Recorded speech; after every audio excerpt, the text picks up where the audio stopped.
I'm just going to be honest with you. When I started this video, I kind of just wanted to know how they made so much money selling overpriced coffee. I was not expecting them to secretly be an unregulated bank that was powerful enough to manipulate the real estate industry. But here we are. Today we're talking about Starbucks, the coffee shop that also manages $1.7 billion worth of other people's money, doesn't have to pay interest to them, and faces no banking regulation while they do it. Interesting. Delete me. You look nice. I thought we were gonna do Mr. and Mrs. Smith. Why aren't you dressed up? I forgot. The no deleted scenes for you. Wait, what does that mean? What does that mean? What? Wait, what does that mean? This video is brought to you by lost. Delete Me. Super straightforward business. You give them money, they make sure the data brokers aren't selling your personal information on the internet. So if you don't know, pretty much any time that you use social media or any other free thing on the internet, that company's probably making money by harvesting your personal information, selling that to data brokers, and then data brokers sell it to whoever. Next thing you know, you're getting weird emails and robocalls, but luckily these data brokers have to delete your information if you fill out the appropriate request, and Delete Me will do that automatically for you, and then they will keep scanning all the data brokers and filling out requests as needed to make sure that your private information is not being sold on the internet. So if you want to go check them out, I'm going to have them linked in the description down below, and then they're also always linked over on my website, thefatelectrician.com. Let's get back to this video.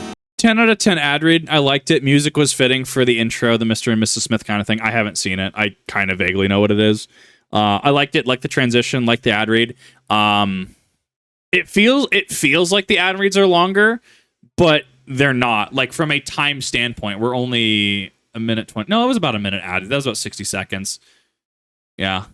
So this is definitely one of the longer ad reads because I know he has some of those that go by super quick. We're talking like, what, 15, 30 seconds, something like that. But still, I don't think it detracted from the work. I liked the ad read. All right, from the top, 1971, three friends open up a coffee store, not a coffee shop, a coffee store. They're not brewing coffee in-house and letting people leave with drinks. They don't have an atmosphere where people can come in and feel welcomed and drink coffee. No, they have a store that sells coffee beans, coffee, and then coffee making equipment like espresso machines, coffee bean grinders, and coffee pots. And while that sounds like a recipe for failure today, it was actually a huge hit at the time because at this point in time in America, the 1970s, there was no good coffee. There was just like the shit you can get in a can at a grocery store, go home and make yourself. It wasn't good coffee. Americans didn't have a coffee culture per se. It was literally just people drinking coffee to get caffeine, not because they liked coffee. So when the Starbucks... That's wild to think about. That's just 50 years ago. 1973. That's 50 years ago. It's wild to consider how much that's changed. Guys came out and they started selling actual fresh roasted whole bean coffee, and then you could buy all the equipment to make it yourself at home. It was pretty popular. Then one day, because Starbucks was selling so many coffee pots and espresso machines and coffee bean grinders, the local salesman in charge started to take notice of like, hey, this one little tiny coffee store is selling more coffee making equipment than all the major department stores in the area combined. I need to go figure out what's going on here. And that guy's name was Howard Schultz, the future owner, CEO, and kind of the mastermind behind the entire thing, because he shows up, sees what the Starbucks guys are doing, he falls in love with it. He thinks it's a brilliant idea, and he basically has to beg them to be involved. So they kind of reluctantly let him on board. He becomes the business manager of sorts, and over the course of the next decade, they end up opening 3 more of these coffee stores inside the city of Seattle. Then in the... Have you ever considered how odd it is that humans just have this kind of weird propensity to try and monetize anything and everything? Like we're talking like Twitter user with self-proclaimed entrepreneur in their bio, right? I don't know. It's just one of those things I've noticed about people. Like, I do a lot of this because I actually really like reacting and commentating on stuff. And like, sure, some of it's kind of a metrics thing. Don't get me wrong. But like, some of the stuff I react to just for the sheer like joy of reacting to things or talking about things, or some of the games I play because I genuinely enjoy it, right? Sure, there's things that come out like Space Marine 2, which align perfectly, fun factor, metrics factor, they align perfectly there. But I mean, I don't know. It's just one of those interesting things I've noticed about people, much in the same way that I think people have issues with people for hypocrisy, if no other reason. Like, when you think about companies and public figures that tank their reputations, generally, I think there's a through line of hypocrisy involved, right? Where you have somebody say, oh, well, I wouldn't engage in that. That's awful. But then they engage in the thing, whatever that thing may be. and then that tanks the reputation. It's interesting to think about these things. In the 1980s, Howard Schultz ends up going to Italy on vacation, and he goes into an actual Italian coffee shop, which is something like he's never experienced before because they don't have coffee shops like that in America at this point in time. Right. He walks in the door, you can smell freshly ground coffee. There's baristas doing all their fancy kung fu moves, making lattes and shit. There's an entire culture. There's people, you know, reading newspapers, talking, and it hits him. This is literally just a bar, but you get to go to this one before work instead of going after work, right? Because all a bar is selling atmosphere. You can buy all the alcohol way cheaper at the grocery store, but then you have to drink it at home by yourself. So you're willing to pay 5 times as much to go have that same beer at a bar to enjoy the atmosphere and other people's company. And that's exactly what this coffee shop is doing, but they're doing it with coffee. And Howard, I like that he brings this up. Why would you ever go to Ruth's Chris Steakhouse? I've had people in SCA, right? I've talked to them, and I'm like just trying to talk to them, like, well, if given enough prep time, you know, I can make a, you know, not me specifically, right, but person, right? Was like, I mean, if given enough prep time, given a few days, you know, I can marinate some steaks and make a steak better than Ruth's Chris Steakhouse. So, one, you would go to a place like that for the convenience, right? You want a quote unquote higher class steak, you know, you want something like that. But secondly, you are paying for the atmosphere, are you not? Like if you and this gets into actual business discussions that I feel like I'm definitely under like prepared for, because it's like wearing a business suit to a job interview versus wearing a polo to a job interview. How they both do different things, and in general, just being super cool polo wearing shirt dude can be seen as a lot more favorable in a lot of instances.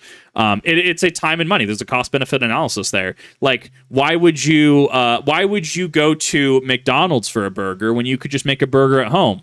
Well, McDonald's is on the way home. You can hit it up, and sure, it might cost you $20 for kind of that, you know, 2 Big Mac meal deal kind of thing, right? But you don't have to break out a pan. You don't have to break out the Foreman grill. You don't have to break out your actual grill, whether that's charcoal, propane, etc. Right? You don't have to break out any of that. You pay for convenience and you pay for atmosphere, which is, I think that's an incredibly fair point that he brings up, and I like that he brings it up because I don't see a lot of other people really talking about this. Realizes he's already the wholesaler for really good coffee, so if he opens up his own coffee shop, it would be like Anheuser-Busch opening up their own bar. He's no longer getting the product at wholesale price, he's getting the product at manufacturing price. He's gonna make a killing. So he goes back home, tries to sell this idea to the other Starbucks guys. They're not having it. This isn't broke. We're not gonna fix it. Just keep doing what we're doing. So Howard Schultz is like, fine, I'm gonna step away from Starbucks. I'm gonna go open up my own coffee shop and do my own thing. This happened in 1985. By 1987, the original 3 Starbucks owners are having some financial troubles with the company. They just want to sell it and move on to a different business venture together. So they offer it up first to their friend Howard, who's been busy running his own coffee shop for the past couple of years. They want $3.8 million for the company of Starbucks, and they're going to give him 60 days to get it, where he doesn't have to compete with a bunch of other buyers. So that's back then money.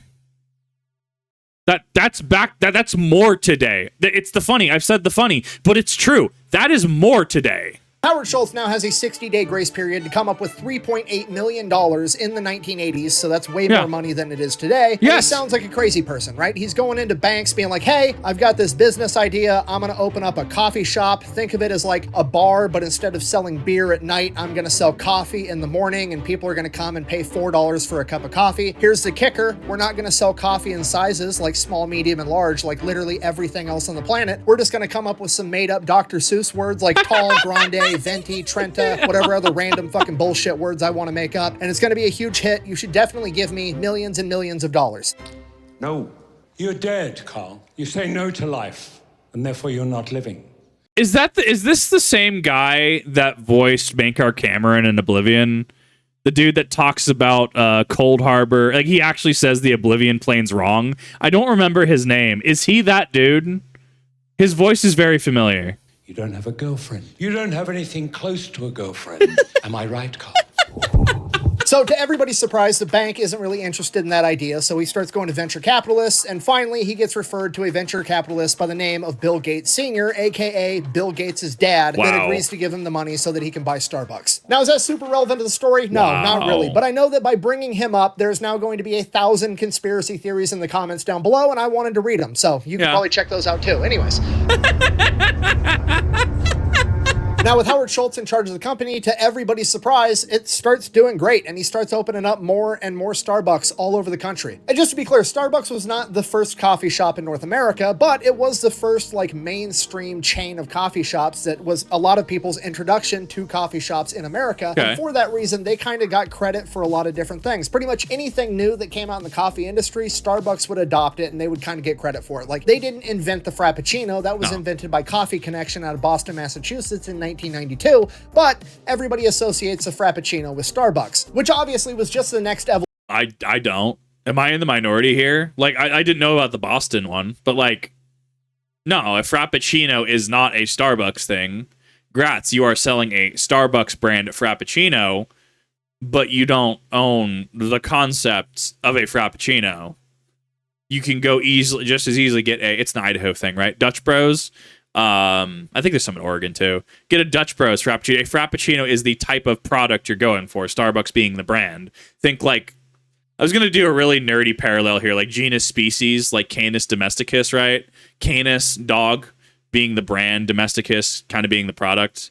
But even then, that doesn't quite hit. I've been on a weird science binge recently. Of coffee in America, right? Because it's a very niche community that enjoys a nice strong cup of coffee or a cappuccino or an Americano or a latte, you know, your traditional coffee drinks. So if they wanted to make more money and expand bigger, they needed to appeal to a wider audience. And how do you appeal to a wider audience, particularly an American one? You add fucking 72 grams of sugar and some whipped topping and drizzle some caramel and hot chocolate on top. Fucking bam. Energy milkshake, okay? I know that's gonna upset a lot of people, but if your drink has over 250 calories and it's got whipped topping, it's not coffee, okay? That is a milkshake with caffeine in it.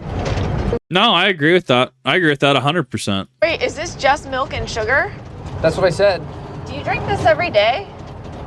Every morning. So now they're no longer just targeting coffee snobs, they're targeting kids, teenagers, and most importantly, middle-aged, middle-class housewives that have enough expendable income to afford $12 energy drink milkshakes every single day. So now they're literally just swimming in money, right? The Frappuccino is like a giant iceberg, Starbucks is a Titanic. As soon as those two things collided, there's just money everywhere. So now that they're making a ton of money, their business model is just rapid expansion, okay? Starbucks, you gotta keep this in mind, is not a franchise. All the Starbucks are owned by Starbucks. You can't buy your own Starbucks and be a franchisee. They're all the same company. So these guys are literally just trying to expand everywhere because in the early 1990s, the coffee craze is starting to hit all over the country and they want to be the first coffee place that most people end up trying so they can get those loyal customers and they get all the business. And whether you like Starbucks or not, you got to admit they did a pretty good job at being literally fucking everywhere all the time because Starbucks is like the only business I've ever been in where I can be inside of a Starbucks, look out the window and see another Starbucks off in the distance. And this goes on for almost a decade. Starbucks is just raking in the money, opening up new stores all over the place. And by 2000, Howard Schultz decides that he's going to step down as CEO and he's going to focus all of his efforts into expanding the company, having... I just like, I don't know. I'm one of those people like, I don't do coffee. I'm just not a coffee person. I don't like how it makes me feel. I don't know, I just don't like the taste of it. But then again, I notoriously don't like the taste of alcohol either. Things that I've had bartenders throw my way, which are supposed to mask the alcohol, hide it, like Moscow mules and stuff. Like, I still can taste the alcohol. I'm sure if you give me a lemon drop, I can still taste the alcohol. Like, I'm just not a fan of stuff like that. I don't know. Like, I just never really dug Starbucks. And even then, like, I would just rather go to other place and just get, I don't know, like a soda or something. Literally looking at my can of Dr. Pepper cream soda right here. Not sponsored, obviously. I just, like, I understand the culture. I get it. I understand it. But, like, I as an individual just don't get it. I definitely feel like I'm missing something here. Like, I'm missing out on the wider community. Starbucks everywhere, all over the world. That same year, Howard Schultz takes Starbucks to China, which is absolutely insane because China drinks tea. They don't drink coffee. Pour the tea.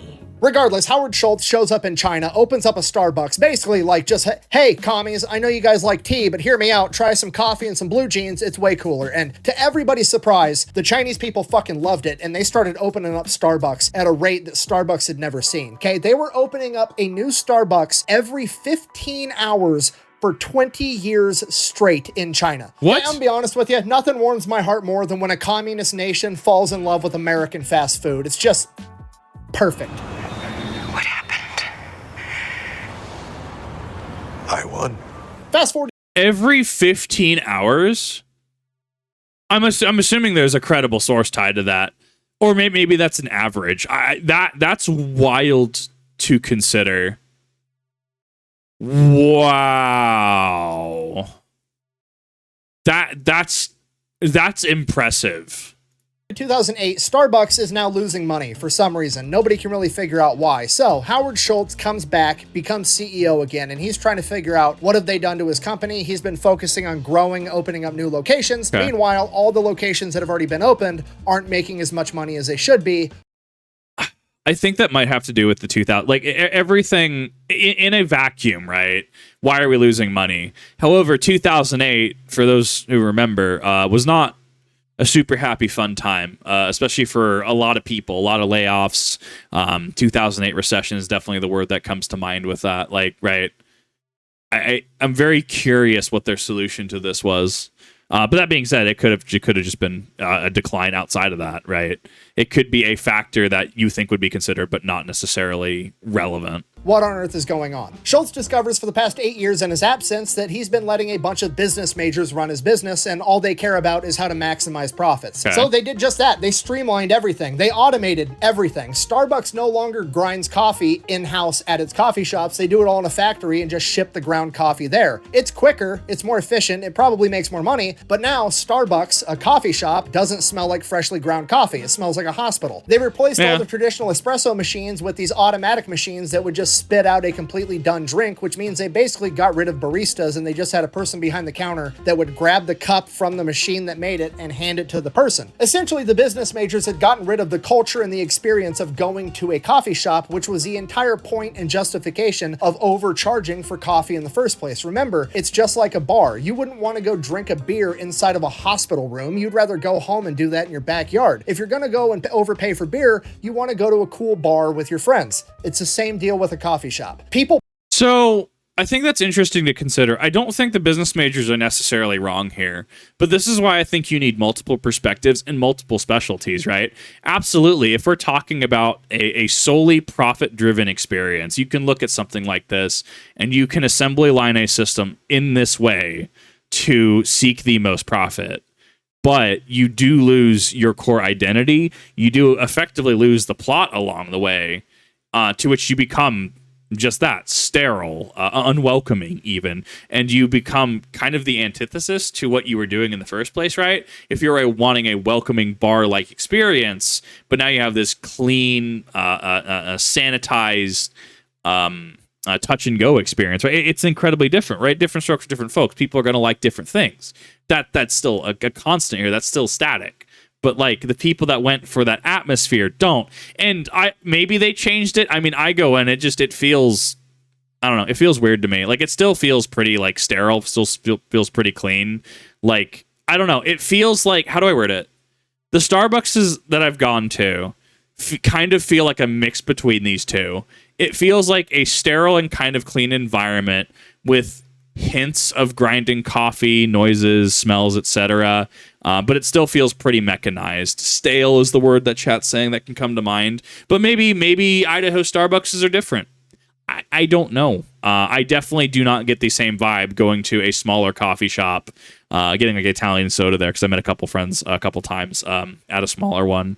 It has a different feel. I would much rather not go to a Starbucks from the stale and sanitary experiences. Well, sanitary and like that. It just feels commercial, if that makes sense. I'm trying to word it. But yeah, I would much rather go to a smaller shop than a Starbucks, just because my personal experiences have not been good. Pay for products and people pay for experiences. Right, and they got rid of half of that equation, and it's making the entire company suffer. I'm surrounded by idiots. Howard Schultz correctly identifies this and pretty much immediately has everybody start grinding the coffee fresh in the individual Starbucks locations to bring back that coffee smell. He gets rid of all the automatic machines, brings back all the traditional coffee shop equipment, and then he shuts down every single Starbucks Starbucks and retrains all the baristas in how to turn this place into an actual coffee shop again. And with that, the crisis is averted. Everything's back on course. They're making money again like they're supposed to be. Howard Schultz has one eye on the past. He knows how they got here. He knows what he needs to keep doing to be successful, but now he's got to keep that other eye on the future. Okay, got to remember, it's 2008, 2009. Smartphones are becoming a thing. Everybody's getting an app. Starbucks has to get an app, right? Okay, so they build the Starbucks app. Now, the app is super straightforward. I refuse. I've actually deleted a couple apps because to me, it's really silly. And the fact that it asks as much information as it does is egregious to me. But that's more of a, like, to me, it comes across as, so there's a couple things. There's like a couple fast food businesses around me that are just like, oh, get our app and get a free, like, small sandwich or whatever. Get a free, like, chicken sandwich.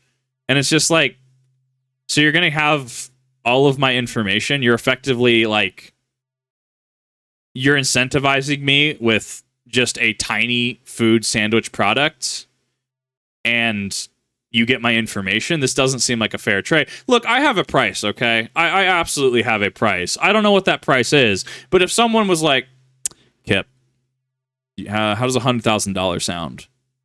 What are we talking? What kind of work are we talking? Am I going to have to wear the maid outfit? I just need to know in advance, okay? Like, I mean, you have my attention. But especially with the sponsor being delete me at the beginning, and as somebody who has worked in finance, I'm very picky on my personal information. I'm very picky on who has access to it and who doesn't have access to it. And I disagree inherently, in general, with data brokers as a business. It's just, it comes across as very weird to me. So I personally am against this tech. That being said, like, if you have a different opinion, if you're fine with it, that's your thing. You're an adult. You're allowed to have your own educated opinion and make your decisions based on that. I'm not really super comfortable or safe selling my personal information, quote unquote, selling my personal information to get a small chimkin sandwich. Not really my thing. But then again, I'm also not the target demographic of who they're trying to appeal to. You take money, you put it on the app, the money sits there until you spend it at a Starbucks, and then when you do spend money from the app, you're going to get stars, which is basically your rewards, and once you get so many stars, you get a free drink. And then as time progressed, you could do online ordering, and you could order from your phone, so it was ready when you got to the coffee shop if you were in a hurry or something. But the key function of the Starbucks app is that it's essentially a gift card that's on your phone. You charge it up, you spend it at Starbucks, you get free rewards. And it works out great for a lot of people, right? If you go to Starbucks every day, spending $10 a trip, and you're spending $300 a month at Starbucks, you can just take $300 at the beginning of the month, charge up your Starbucks thing, and you're good to go, and then you get a bunch of free drinks along the way. But here's which I think is incredibly fair. If you are a repeat, almost a repeat user, let's not word it that way. If you're a repeat customer in that capacity, to which you would be spending $300 in a month, right? $10 a day. Yeah. I mean, this logically makes sense, and definitely you're going to want to make sure you're racking up those reward points. You are going to be giving them your personal information, but I mean, it's a cost-benefit analysis at that point. I think that's incredibly fair. But now we're entering a situation in which money is now exchanging hands for the promise of goods at a later date, right? So let's say October 1st, right? Wake me up when September ends, right? October 1st, you throw $300 onto your Starbucks account. So, but where's that money being held? Is it being held at a financial institution? Is it being held by Starbucks? Who is holding that money? Is it, because you've already been charged, I'm assuming, right? It is now in Starbucks, right? You can't exactly move it from Starbucks account back to your whatever your financial institution is. Now we're going to start looking at other regulations, or what I would hope are other regulations. Because what if you don't have enough money? Does it outright reject it? Are there hidden fees? Is there a minimum order that you have to fulfill? If you don't do X amount of orders, are you charged a fee? Are you charged a membership fee? Now we're starting to ask questions in the world of finance. And I'm hoping there's regulations to match. There's a catch with that. While it functions like a gift card to the consumer, it functions like a bank to Starbucks. Okay? I mean, think about how a bank works. You go to a bank, you open up an account, and then you give them your money, and then they just hang on to it for you until they need it. And in the meantime, they go and they invest your money and make money off of your money, and then they give you some of that money back, and that's how much interest you accrue. But what Starbucks... Yeah, pretty much. I mean, yeah, that's pretty on point. I mean, if like the asterisk, you get into that weird argument about what is it, the 9/10 rule, where like 9/10, so 90% of the funds that are invested there or stored there. Only 10% of it is left available as the other 90% gets lent out. And there's things like that. But like that is actually the perfect explanation of modern finance. I would be okay sending that to somebody as what is banking. This is done is you now give Starbucks money and they sit on that money and then they don't have to give you that money back. You can't get your money out of the Starbucks app. The only thing you can do with that money now is buy coffee at Starbucks. And they don't have to give you interest for it, right? If you give Starbucks $300, they get to sit on it and do whatever the fuck they want with it. They owe you $300 worth of coffee, which to them probably only costs like $80 to make, but that's their money now and they get to do whatever they want with it, right? They could literally put it in the stock market and make, 7% interest off of all your money. Meanwhile, you're making nothing. All the exchange is saying is that I have spent $300 to have funny money Starbucks money, right? They don't. I mean, even then, like I don't really care about interest. I don't have a money market account. I don't have an IRA. I don't have any like high investment yield account, right? Like I just write it off. Cool, grats. I got 12 cents. Woo, whoopee, 12 cents. Pretty spicy. Like it's whatever, right?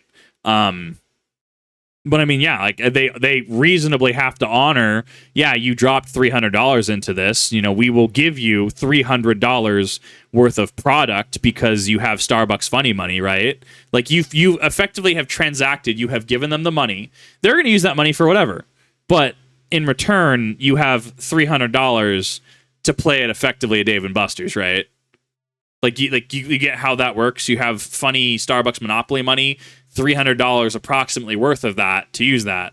So now, once again, I question what regulations are there. I'm assuming absolutely there wasn't going to be any sort of investment return. But is there any insurance on that? What happens if Starbucks gets compromised? Like how PlayStation Network accounts get hacked, and then they charge up your account, to the umpteenth degree, right? What happens in that? What happens? Is there an FDIC NCUA kind of thing where you're insured for only so much in case a major event happens? What happens if Starbucks has a system glitch and then all that money? Say you had $1,000 on there, is that just all gone? Is it only up to like $200 that you're safe? $300? Like, you see how these questions just start popping up when this is presented to me? Like, if you like. This is just the natural progression I come into because you have to plan for the unknown. You have to plan for eventualities, especially with people involved, that something's going to just go belly up at a certain point. The problem you're going to have is that you didn't buy more. Sound fair enough? So chat clarifies, we haven't been on fractional reserve banking for 15 years. We're on an infinite reserve banking now. I'm going to have to delve into that, especially if that's changed. I was under the impression we were still on fractional reserve. My wife might divorce me, but yeah, let's do it. Oh, yeah. And here's the thing, it's basically a win-win because you don't care. You have $100 in there. They would have paid you like 7 cents. Who cares? It's no big deal, right? But when Starbucks, who in 2024 has 35,000 locations and millions of customers, has all these people with $5, $10, $15, $20, $100, $300 in their Starbucks account sitting there doing nothing, Starbucks, as of 2024, has $1.7 billion sitting inside of their app that hasn't been redeemed yet. Okay, $1.7 billion is more than 90% of all banks in the United States of America have access to. Starbucks is literally one of the biggest banks in the country. They don't have to pay interest to any of their clients. They're not FDIC insured, and they don't owe you shit. So, FDIC, NCUA. FDIC is banks, NCUA is credit unions. From my understanding, they're damn near the same thing. But when I say NCUA, that's like the credit union. Like, I'm sure you've seen, like, credit union. They're technically under different things, but that's why FDIC, NCUA comes into play. But that's a concern to me, is what happens if all that money's gone tomorrow? Reasonably, what ends up happening is, well, you dropped $1,000 into your Starbucks account. We owe you up to $1,000 in Starbucks product because that's linked tied to your account. That's how I understand this to work. But once again, what happens if it just goes poof? What safeguards do you have in place? What regulations are there that are going to help mitigate any potential disaster and liability? Is there an insurance here? Like what's going on here? Mind, even if you do redeem it, they're making like 100% profit margin built into their prices already. And on top of that, they already know that like 10% of people are just gift cards that are never actually going to redeem it, or that got lost, or they changed phones and they lost track of their account, so they're just going to start a new one. There was 20 bucks there. It's not worth the hassle. Starbucks just gets to keep that money forever. But here's the crazy. I would be shocked if there was not a non-arbitration agreement. I would be shocked to see if there was a no non-arbitration agreement in Starbucks' TOS for the app. I would also be equally as shocked if there wasn't a provision in the TOS that said if you do not use your account for X amount of time, 2, 5 years, whatever, your account's just closed and we just keep your money. That kind of thing. That's the thing though, right? Like, let's say an account, say a checking or savings account isn't used for say like 5 years, right? Like, I mean, reasonably, you still are able to go to your financial institution and say, hey, like my account was here. I had like 30 bucks in it. Cool. Let's get you sorted out. Even if you have to pay it out from like the institution itself, right? Because the way I understand it, I don't know. I'm not going to talk about it because I don't know how much of that's public information, how much not public information. But like, yes, if you had an account there, say 5 years ago, and you had 30 bucks in the account, reasonably, you're able to go up to it, and it might be, a pain in the butt to get your money, but I mean, there's a track record there. I'm under the impression you will not be able to do that with Starbucks, even if you have an account that existed. I'm assuming they're just able to take that. So I'm definitely scratching my head here on this part, because Starbucks hasn't actually given the customer their product yet. It's just $1.7 billion that's redeemable by the customer, which means that $1.7 billion that is sitting inside of a Starbucks bank account controlled 100% by Starbucks isn't income. It's not profit. It's not revenue. It's a liability, meaning it's not taxed at all. So Starbucks essentially has a $1.7 billion 0% interest untaxed loan that they can use to invest on whatever the fuck they want. They could do the most conservative investing on the planet. They could take all $1.7 billion and invest it in US government treasury bonds that pay 5% and still make $85 million a year for doing fucking nothing. That's actually probably how they skirt it. If anything, this could potentially be the legal loophole that they would need to not have to pay tax on that, which is wild to me. And I don't even know how you begin to address that. Is it morally correct to tax them? Is it morally correct to not tax them? Look, I'm not really here to morally grandstand, have a debate on ethics on that. That's wild, is all I can say. To which, Raven, you bring up a good point in chat. Gift card rules usually have a time limit on withdrawal. So if this is the gift card style, yes. Gift cards do have an expiration date. You know what also has an expiration date? Debit and credit cards. So let's say you have a credit card at, I don't know, we're gonna say the Fat Electrician Bank, the National Bank of Fat Electrician, quack bang out, right? Your card will expire on, I don't know, 09 of 2032. So if you keep it in your safe for the next 10 years, and it's 2034, and you don't get a new card mailed to you, which generally there are provisions. There's usually automatic provisions that happen when a card is about ready to expire, depending on the institution. There can be an automated process to actually ship out a new one, to cancel the existing one, ship the new one, then you activate the new one, right? But like, let's say that doesn't happen. Let's say you don't have any sort of automatic renewal, right? It's 2034, but your card expired in 2032. So you still might be a member of, National Bank of the Fat Electrician, quack bang out, but you're not able to use that card despite having an account that may or may not be active, right? Generally, if it's not used throughout a period of time, it might go into the inactive state, dormant state, simple reactivation depending on the institution. But yeah, like, especially if this is being treated as gift card logic, this opens up a potential loophole that not only Starbucks can try to skirt around, but this also other companies as well can use to not pay tax on things. And like, I mean, I pay my taxes. I go to a CPA for that. I don't, sure, whatever. What do I owe you at the end of the year? I don't care. I'll pay it. Like, I don't know. This is just wild to me. This is wild that you can be such a large corporation and just you're trying to potentially, allegedly skirt taxes. The question is this, was all this legal? absolutely fucking Okay, if you're not picking up what I'm putting down, Starbucks has literally done what cryptocurrency has tried to do. They created their own currency, right? When you look at the US dollar is backed by the US government, which used to be backed by gold, but now it's just backed by the biggest military on the planet. America used to run on the gold standard, now we just run on the lead standard. Regardless. I had somebody say, politics are 4 years, to which I responded, man, it's been a long 4 years since my since the US dollar hasn't been on the gold standard.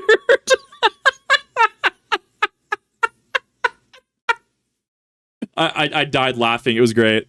That's what you're banking on when you put your money in US dollars. You're banking on the US government not failing. Starbucks, when you put money in their app, you're just banking on the fact that you're going to be able to go pretty much anywhere in the country or most places around the world and be able to redeem that magical internet coupon on your phone for some good coffee. Okay, the name Starbucks is starting to make a lot more sense now, isn't it? Okay, here's what I want you to think about. Think about a bank. You walk into a bank, in the lobby, there's always free coffee, and then you walk in, you give them your money, and they hang on to it until you want it back. Starbucks does the exact same So that comes with a specific caveat because different institutions have different limitations, and I would 100% say that you need to talk to your financial institution. There are certain instances in which they will not give you your money, and that special concessions will have to be made. So if I were to go to the National Bank of the Fat Electrician, quack bang out, this would be an amazing t-shirt. And I were to say, hey, Fat Electrician, I have $500,000 with you. I would like to withdraw that $500,000. I guarantee you 10 out of 10 times they're going to say no. Like, you need to go through the proper channels to get this set up. That's a security thing. That's a policy thing. That is a liability thing.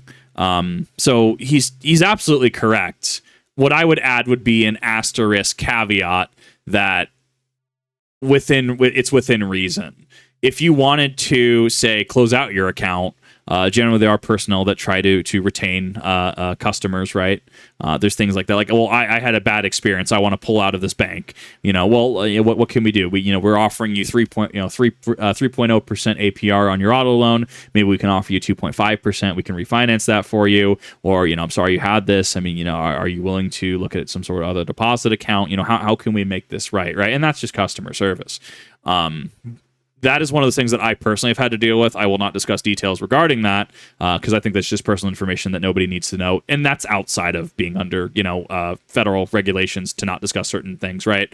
I think that's just too much information that I don't want out there. But what I can say is over a certain dollar amount, deaf people have to definitely get involved and special concessions have to be made. And it does take time for that to happen. So especially if it's an expedited request, that becomes an issue. So if I went to the National Bank of the Fat Electrician, quack bang out, said I need $500,000 tomorrow, they might not actually be able to accommodate that request. It just depends on the request. It depends on the dollar amount. It becomes down to assessing risk and liability, to which a glaring issue for individuals with a lot of money, a lot of assets and stuff can and will run into. If, for example, you have something that you need say I need $500,000 because I'm trying to buy a house cash down and the sale closes at midnight tomorrow, right? And they can't make it, it turns into a large issue, or it can turn into a large issue. But generally, I agree with everything he says. Everything he has said 100%. I can just add a little bit more background that your average person maybe hasn't thought about. And there does need to be a discussion there. Sure, you can absolutely see about getting something like a cashier's check or an official check, right? You pay a premium, have it as guaranteed funds, right? You could do that. If you're looking for cash specifically, we're in a different ballgame altogether at that point, though. Withdrawing cash definitely can see some pain points. And I think we saw it during the virus as well, right? Where we had certain banks, financial institutions, credit unions, etc. We had institutions not being able to accommodate the amount of cash withdrawal requests, right? So once again, something we need to talk about, something we need to have discussions about as a greater collective in regards to if that's legit or not. We're not here to solve macro issues. I'm just talking to you. hey, maybe you should think about stuff like this. Thing, except somehow they get away with charging you money for the coffee, and then they never ever have to give you your money back. They're only gonna give you coffee. This is the craziest business model on the planet, okay? And the best part is there's no victims. Nobody's mad, okay? Everybody that gives Starbucks their money never expects their money back. They just want coffee, and that's exactly what they get. They're happy. Starbucks gets a $1.7 billion untaxed 0% interest loan, makes a ton of money. Everybody gets their coffee. It's the most incredible business model I've ever come across, ever. Okay, at this point, I feel like I've said pretty much nothing but good things about Starbucks, and I need to talk a little smack now so that things can be balanced. This whole thing should be. I don't even know where to start, so we're just going to start with the union thing. Unions are a very political topic. Democrats typically like them. Republicans typically hate them. I'm not getting into what should or shouldn't happen or who's right or who's wrong. All I'm going to say, the baristas have been trying to have a Starbucks union for like the past 10 years, and Starbucks has been fighting tooth and nail to prevent that from happening. And in 2002, to help Starbucks accomplish this, they hired a new manager in global intelligence for retail operations, which is probably the most menacing title I could possibly come up with. But what's more interesting is this person's background and who they worked for previously. Those being the Central Intelligence Agency and the Pinkerton Group. Oh my god, dude. Do you understand that I still make fun of Wizards of the Coast? I will never not make fun of Wizards of the Coast because they sent the Pinkertons after somebody to reclaim product. I will never not make fun of Wizards of the Coast for that. I will never let them live that down. I will never let people forget about that, because that was crossing a line. Pinkerton Detective Agency, seconded to the United States government. Nice to finally meet. Okay, just so we're all on the same page. First of all, CIA, right out of the gate, overkill immediately. Yeah. But then you add the Pinkerton Group on top of it, and this is fucking insane. Okay, because if you don't know, the Pinkertons are literally the fucking bad guys from Red Dead Redemption 2, okay? They've been banned from doing federal work for the government since like 1893. Do you know how sketchy you have to be to get banned from working for the United States federal government? And actually, does that not break First Amendment? So let's say the Pinkerton, I don't know how this falls in. This is like federal law, right? So if you have a right to freedom of speech and freedom of expression, like, yes, obviously it's like, well, we don't want you doing work for the United States government. But like, if you were to say Pinkerton rhetoric, or you were to, engage in Pinkerton ideals, and the federal government was trying to prohibit that, or they were like, would this not violate federal law in some capacity? I'm speaking from an apolitical standpoint and strictly from a legal perspective, right?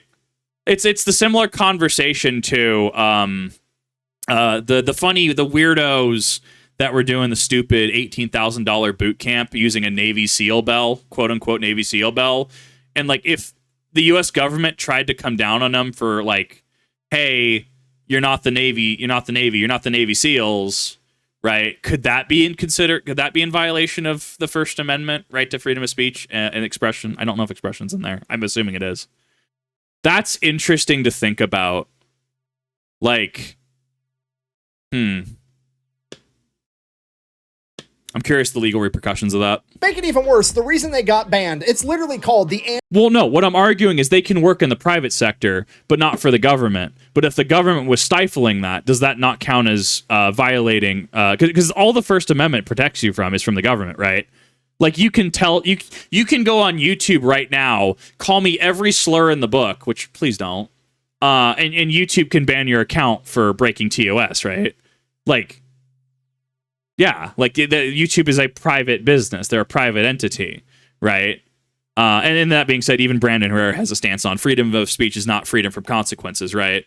Which we're delving way too deep. I don't want to get political about it. I'm looking at this from strictly the law perspective. And if the First Amendment is being violated by the Pinkertons, if the federal government is stepping in and restricting their actions or restricting employment based on a status like being in the Pinkertons. That's interesting. Anti-Pinkerton Act of 1893, the main reason that it went into effect was because the Pinkertons got hired to bust up unions in the 1800s, and they were doing that by joining the unions secretly and breaking them up, which led to a shit ton of violence and murders. So the fact that Starbucks hired one to keep the baristas in line is some of the most unhinged shit I've heard in my entire life. That'd be like if your local school district's administrator hired an ex-Blackwater guy to keep the English department in check, okay? It's complete overkill. Do you know how much money I would pay to be able to be a fly on the wall during the interview for that job and the events leading up to it?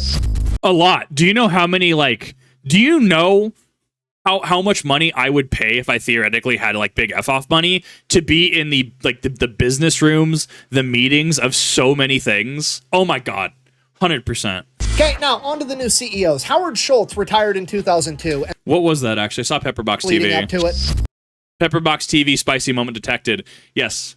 I like this. I like that it's complimenting going over to Pepperbox TV, which honestly sounds great. I'm not affiliated with Pepperbox TV. I'm not on Pepperbox TV. I'm not paid to, advertise, promote, anything like that. To clarify, I like that what they're doing. And there is a link down to Pepperbox TV in the description with the Fat Electrician channel and link to this original video. Okay, now on to the new CEOs. Howard Schultz retired in 2002, and Starbucks has been struggling ever since because immediately upon entering the job position as CEO, his successor had a brilliant idea. What if we quit focusing on being a coffee shop and we divert all of our efforts and attention to being better at being a drive-through coffee service? Okay. Which, to be fair, if you don't think about it, this is absolutely brilliant, right? Because Starbucks has never made this exact mistake before between 2000 and 2008. And even if they did, who cares? Because the only thing better than making a mistake is making the same exact mistake twice. You actually this stupid. So obviously that CEO didn't last very long. He was employed for a total of 17 months before he was forced to step down by the board and start. Guarantee you golden parachute, baby. Starbucks just hired their new CEO, the former CEO of Chipotle, and apparently this guy is awesome. I think under his command, Chipotle's stock price rose 700%. So that's great, but here's the problem. Is this good Chipotle or bad Chipotle?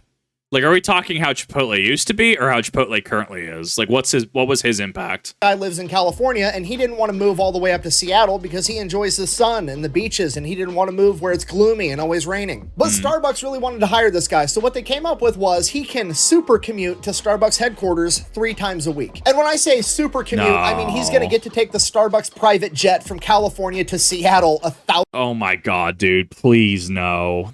Stop this behavior. That is excessive to the extreme. We were literally having a conversation last night about Taylor Swift, and how her pollution footprint is massive. Look, I don't care. If you like her music, that's fine. If you like her as a personality, that's fine. What I'm strictly talking about is the excessive, just in my opinion, inappropriate and egregious use of private jets. I understand you're from point A, you got to go to point B, right? I understand that. And you say you have to be across the country, across countries, across the world in a matter of hours. I understand the concept.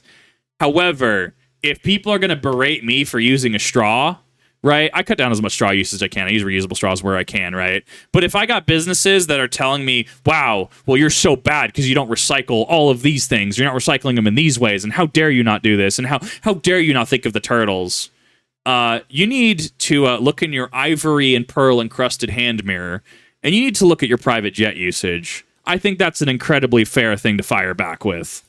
Miles round trip 3 times a week. The man's literally the Taylor Swift of CEOs, okay? And honestly, good for him. It's kind of fucking gangster that he got offered a job for $1.3 million a year with a $10 million sign-on bonus and a bunch of stock options. Dude's making millions and millions of dollars a year, and he's still like, nah, I'm not taking the job. I don't want to move. And Starbucks folds and is like, fuck it. You can take the private jet. We'll pay for it to fly you to work 3 times a week. That's a gangster ass move. I kind of respect it. But on the to clarify, this is not me necessarily attacking the individual. This is me pointing out that there's hypocrisy in what is being presented, as well as this from a macro scale, right? It's like how if you talk to someone in customer service and you tell them, look, my issue is not with you.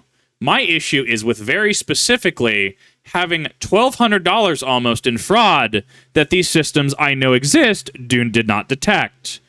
That is a macro issue, a skill issue, if you will. My frustration is not with you. My frustration is with the institution. Actual thing that happened to me, an actual thing I explained, to which the person was like, oh yeah, no, I totally get that you're not harshing on me. I clarify that stuff in advance. I'm calling out the practice as a whole. Flip side, we've got the environment, climate change, which a lot of people care a whole lot about. And to be completely honest, I'm not really one of them. I mean, look at me.